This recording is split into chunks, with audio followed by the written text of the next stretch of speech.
muss unser Essen verteidigen. Unerhört, in Indien ist man nie allein. Ja. Was macht man denn mit einer Kuh? So, ihr könnt jetzt weiterlaufen.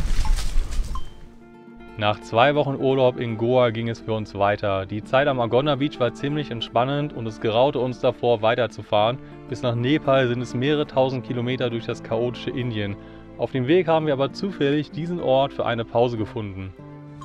Ihr glaubt es nicht, wir haben einen Ort gefunden in Indien. Wir denken, wir sind die ganze Zeit in Italien oder so. Wir denken gar nicht mehr, wir sind in Indien, weil es ist leere Landschaft, kaum Müll und so gut wie keine Leute.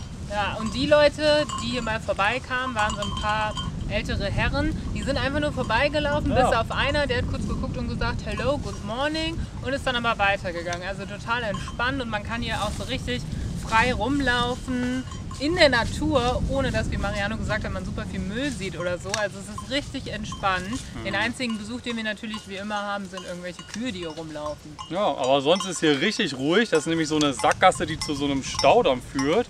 Und da ist auch eine Schranke, also es geht hier einfach nicht weiter. Voll geil, das haben wir so durch Zufall hier gefunden, weil wir einfach hier so spazieren waren und dann haben wir mal geguckt. Ja, also vielleicht muss man Indien noch einfach mehr Zeit geben, um solche Orte zu finden, wenn man dann halt so ausgebrannt ist, weil das ist jetzt echt ganz schön und erholsam. Bei Overlander hatten wir einen Platz gefunden bei einem Aussichtspunkt und von da stand auch, dass man da Elefanten und Tiger sehen kann. Glauben wir jetzt nicht so richtig, weil das ist wahrscheinlich mehr unten im Tal. Deswegen sind wir da halt hingefahren. Aber weil es halt ein Aussichtspunkt ist, der auch bei Google Maps wahrscheinlich ist und so weiter und ein Sonnenuntergangspunkt und so, kamen da halt super viele Leute die ganze Zeit. Und das ist halt einfach, wir haben uns extra ein bisschen weiter weg hingestellt. Es ist halt einfach ein bisschen anstrengend, wenn da immer Leute kommen, aussteigen, rumgucken. Also es ist ja okay, dass die das machen, dann sind sie natürlich auch immer neugierig und fast alle Leute gucken nochmal bei uns rein. Ja, was ist das denn? Was ja auch irgendwie verständlich ist, aber hier ist schon sehr viel ruhiger, sehr viel angenehmer und viel mehr Wildcampen und das, was wir brauchen, weil der Verkehr die letzten Tage, bevor wir hergekommen sind, war halt wieder super stressig und wir wollen jetzt einfach immer fahren, das gut hinkriegen und dann aber hoffentlich an mehr so Orte kommen, wo wir dann wieder runterkommen können, damit wir uns danach wieder ins Getümmel von Indien stürzen können. Zur Abwechslung stehen wir auch mal im Schatten, dann kriegen wir natürlich nicht so viel Solarstrom, aber für einen Tag können wir das mal machen und ist auch mal ganz gut, weil drinnen wird es echt jeden Tag so 34 Grad oder so, also es ist halt auch einfach heiß hier. Wenn es ein bisschen windet, dann ist ganz okay, aber jetzt mal einen Tag mit Schatten und so nur 30 Grad drin ist auch ganz gut.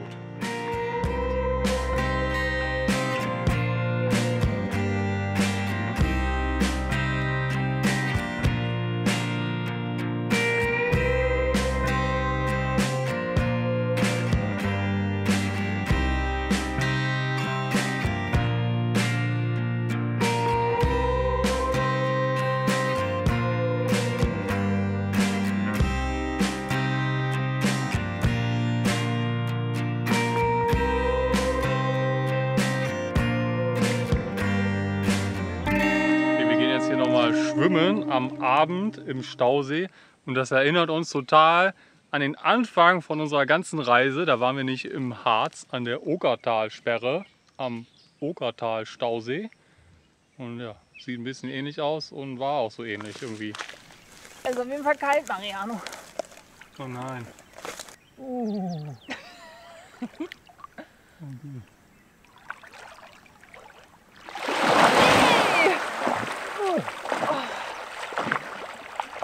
Das klingt jetzt vielleicht auch ein bisschen kitschig, aber genau wegen solcher Momente machen wir, glaube ich, so Vanlife. Einfach abends nochmal irgendwie in den See hüpfen und so. Und sowas hatten wir jetzt echt so lange nicht mehr, ohne dass halt entweder ganz viele andere Touris da sind oder ganz viele Leute zugucken. Und es fühlt sich einfach gerade so gut an und ach, ist einfach schön. Ja, das letzte Mal im Iran, auf Fresh. Ja, das ist auch schon wieder ein bisschen her. Also so eine Ruhe hatten wir in Indien, glaube ich, echt noch gar nicht, wie heute.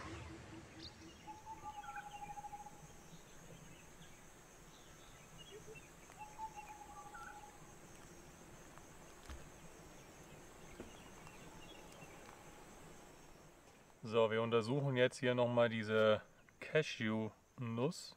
So, wir sind auf der nächsten Etappe und haben es auch gleich zu unserem weiteren Stellplatz geschafft und haben jetzt gerade aber einen Cashewbaum gefunden und das wollen wir euch mal zeigen, weil das ist, wie gesagt, immer cool zu sehen, wie die Dinge eigentlich wachsen, die wir so essen. Also hier sieht man mal, die Cashewnuss ist das hier unten und die wächst an so einer Frucht. Und wir haben gehört, dass man aus dieser Frucht noch Schnaps machen kann, aber sonst wissen wir nicht, ob die noch irgendwie verwendet wird. Aber sieht man mal, warum Cashewnüsse auch so teuer sind. Und Indien ist wohl der größte Exporteur der Welt. Oh. Upsi. Ah, die klebt noch voll. Schade. Na gut, dafür wissen wir jetzt alle, wie es aussieht.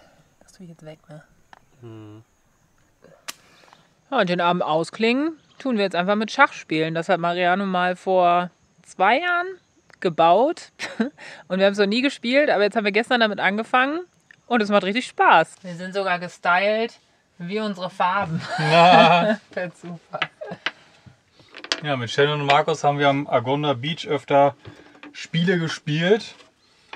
Und das ist ja ganz praktisch, wenn man irgendwie mal kein Internet hat oder nicht immer nur aufs Handy glotzen will.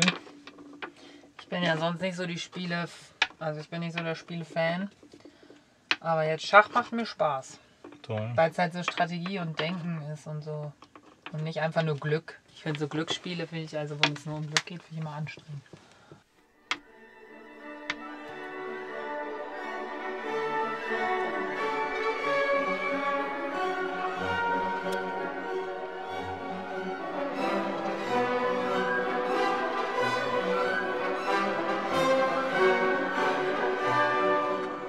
Schachmatt. Am Anfang hat Mariano immer gewonnen und so langsam sind wir so ein bisschen auf einem Level, würde ich sagen. Und ganz oft gibt es dann auch so Pattsituationen, dass wir einfach gar nicht mehr zum Ende kommen. Aber manchmal besiegen wir uns auch noch gegenseitig. Also ist voll spannend. Es ist jetzt nicht so, dass eine Person total schlecht ist und eine total gut, sondern es gleicht sich jetzt langsam ganz gut aus. So, kleiner Spaziergang zu so einem Wasserfall, den wir zufällig entdeckt haben. Wir sind jetzt hier die Treppen dem Damm runtergelaufen. Wir müssen hier so ein bisschen durchs Gebüsch. Ja, und ein Indikator dafür, dass hier nicht so viele Menschen hinkommen, ist, dass hier echt kaum Müll liegt. Ja. Gar nicht. Und das ist echt cool. Überall, wo sonst Menschen sind, ist immer Plastikmüll. Ja, und hier halt nicht.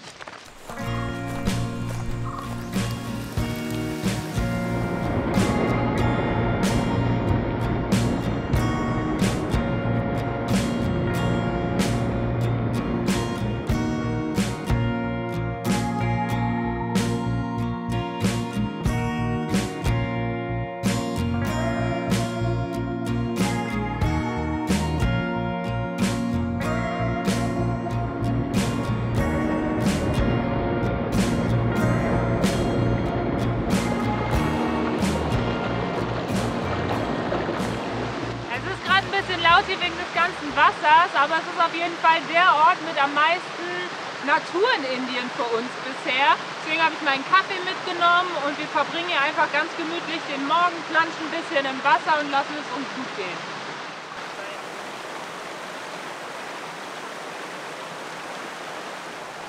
Und was ist das denn bitte? Das ist eine Rassel. So.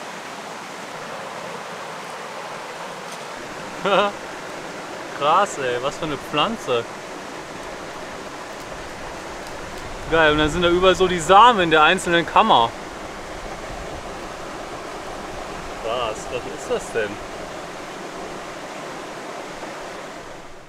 Es kamen gerade 2 so ältere Herren an und haben uns so eine Frucht geschenkt. Ich glaube, das ist eine noch nicht so ganz reife Guave oder so. Müssen wir gleich mal aufschneiden. Also voll nett. Ja, eine Guave. Wie isst man die denn? Einfach so. Mit Schale? Mhm. Soll noch mehr bekommen. Vielleicht müssen wir denen mal was geben. No, English. English. Ja. Only English. Ja, no Hindi, sorry. English and German. Or French.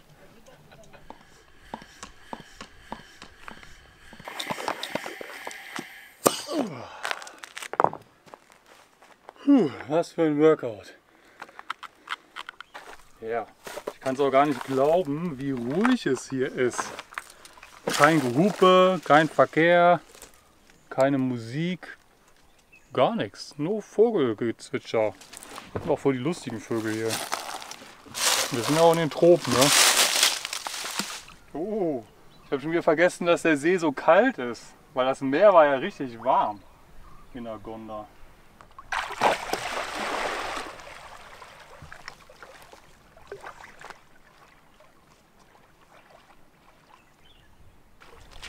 Hammer.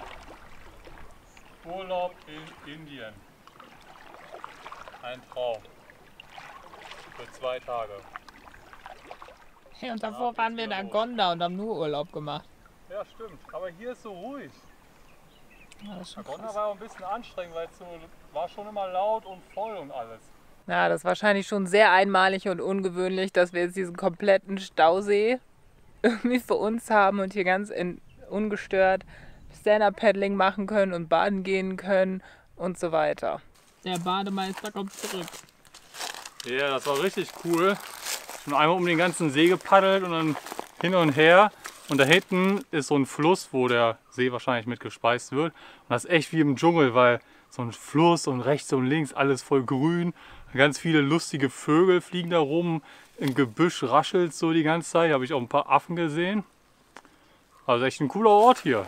Mega cool. Ich habe mich schon gefragt, wo du hin bist. Ja, die ganze Zeit hin und her.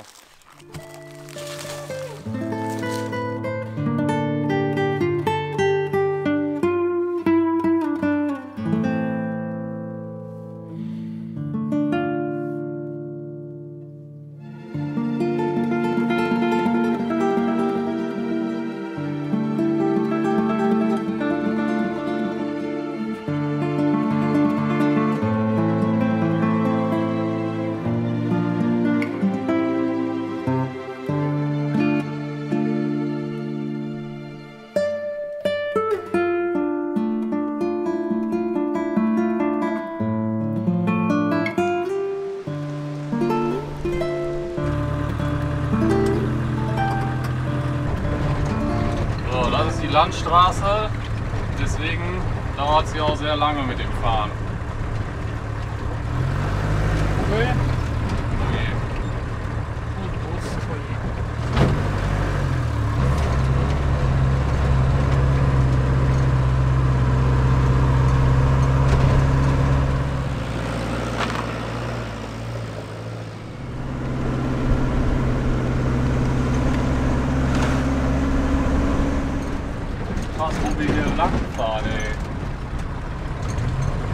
Wir sind jetzt langsam aus der ländlichen Region raus. Der Verkehr ist dementsprechend auch noch mal viel mehr und haben es bald zur Autobahn geschafft.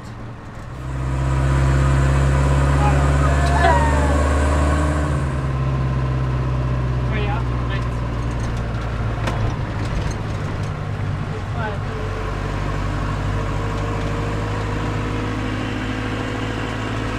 Ja, Autobahn.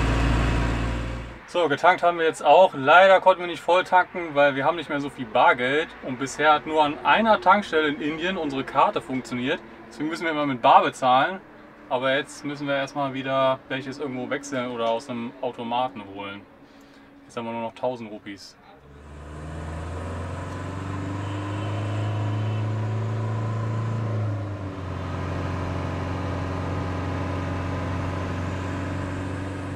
So Leute, wie schon im Iran und in Pakistan besuchen wir heute wieder jemanden. Und zwar einen Freund, den ich in Glasgow, wo ich mal studiert habe, kennengelernt habe, der in Indien wohnt. Da hinten ist unser Van geparkt und wir gehen jetzt mal zur Wohnung und zu seiner Familie. Wir haben jetzt hier direkt ein Mittagessen bekommen. Natürlich erstmal Chapati, das Brot, dann Reis mit so einem gelben Curry. Dann hier etwas mit Erbsen und Paneer, den Käse, ne? Dann das ist so eine was, also Chai wahrscheinlich. Dann haben wir hier nochmal was mit Gurke. Dann ist das Kohl und das aus Erdnüssen. Und die Mutter hat halt wohl schon seit morgens für uns gekocht und das dauert natürlich alles sehr lange, weil man so viele verschiedene Gerichte hat. Also es ist wieder wirklich spannend, hier bei einer indischen Familie zu sein. Wir lernen wieder so unglaublich viel über das Leben hier und die Religion und so weiter. Jeden Abend werden hier zum Beispiel Räucherstäbchen angezündet, weil einer der Götter hier vorbeikommt und man ihn irgendwie willkommen heißen möchte. Also wirklich interessant und solche Erlebnisse kann man sich halt nirgendwo für Geld kaufen.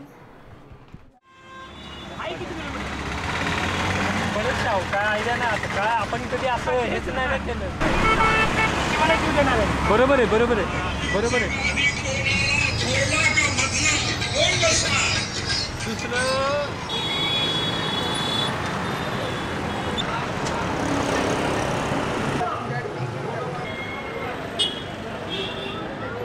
Nach unserer aufregenden Rikscha-Fahrt haben wir es jetzt in die Stadtmitte von Pune und so den Hauptzentralmarkt gefunden und befinden uns natürlich im absoluten indischen Chaos. Im Kontrast zu unseren entspannten Tagen am Stausee war es in der Stadt eher chaotisch und laut, so sehr, dass wir so gut wie gar nicht schlafen konnten. Es war eher der Horror für uns und deshalb sind wir am zweiten Abend dann weitergefahren. Bis 2 oder 3 Uhr nachts sind wir noch durchgefahren durch den schlimmen Verkehr, bis wir dann an einem Stellplatz ankamen. Wie schon oft erwähnt, ist es durch Indien zu reisen mit einem eigenen Fahrzeug einfach nur extrem anstrengend. In den nächsten Folgen geht unsere katastrophale Fahrt nach Nepal weiter. Jeder drängelt. Alle hupen. Achtung! Oh Gott. Ja, Ist da jetzt was bei uns kaputt? der holt die Polizei. Fahr schnell. Ist da jetzt was bei uns Fahr kaputt? einfach schnell. Ja. Indien, du regst mich so auf. Hallo, Bruder. Wir hören die ganze Zeit so ein Grummeln. Und wir haben hier so einen Whirlpool. Nee. Nee. Ich will kein Selfie. Hey Enrico! Wenn wir kein Hindi sprechen und er kein Englisch, dann funktioniert das mit der Bestechung nicht so gut. Ja, okay. Okay, reicht. Stop it! Da sind auch wieder unsere Paparazzi-Freunde. Indien wäre ja auch schon mal 100-mal schöner, wenn der Verkehr nicht so krass wäre und nicht alle immer hupen würden. Okay, wir sind physisch in Nepal, aber noch nicht legal. Ich habe mich schon immer gefragt, was eigentlich passiert, wenn man in so einem Land ausreist und im neuen nicht reingelassen wird, also an so einer Grenze feststeckt. Das war eine kleine Vorschau. Wir hoffen, dass euch dieses Video gefallen hat und auch die kommenden eher chaotischen Folgen unterhaltsam sein werden. Also Namaste und Happy Journey!